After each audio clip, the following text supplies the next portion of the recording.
I'm Jessica Jarris. I am an author, I'm a motivational speaker. I empower women on a daily basis and encourage them, and I am a mom of 2 kids.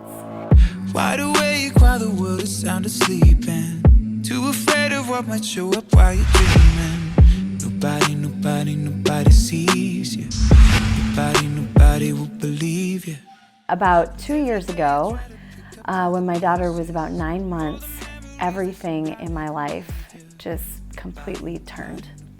I experienced some extreme deception, and through a series of events, I ended up becoming a single mom, and I was fighting for my kids' safety. I was doing everything I could to just be there for them 100%, and I had really actually come to a place in my life where I realized that I can't do this on my own.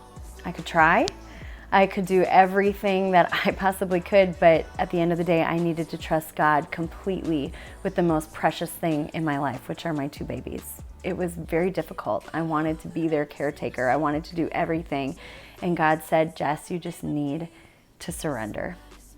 I'll never forget, I went to this worship service, and I remember sitting there, and I had purposely actually gone to a church where it was large enough that I could kind of sneak in and nobody would really know me. I'm actually a former worship director, and I had done a lot of guest worship leading around the Twin Cities in Minneapolis. And so I went to this church where I hadn't led before, and I could kind of hide in a sense. And I remember getting there, and the worship was so incredibly powerful. And I remember sitting there and just starting to pray and just saying, God, please just protect my babies.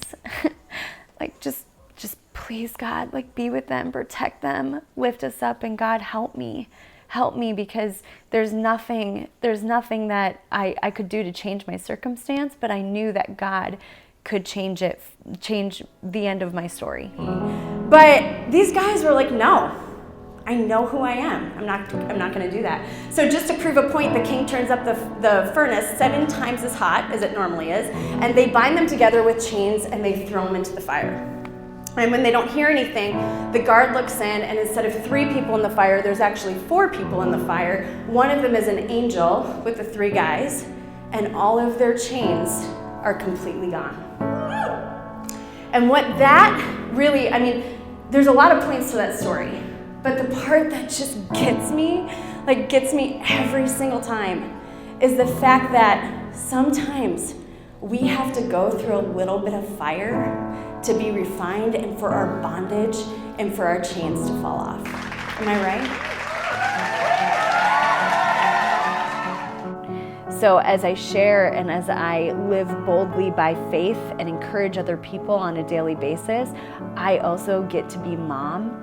And that title is so incredibly important, because every day I get to ask God to help me be the best mom that I can be, and to be able to share that with other women and to help them as well, knowing that I do not know all the answers, knowing that I'm completely imperfect, but it doesn't matter, because His grace is sufficient, and His power is made perfect in my weakness. And so it doesn't matter what I've been through or where I'm at. He is sufficient. He is enough. It doesn't matter if Satan tells me that I'm not, because He is.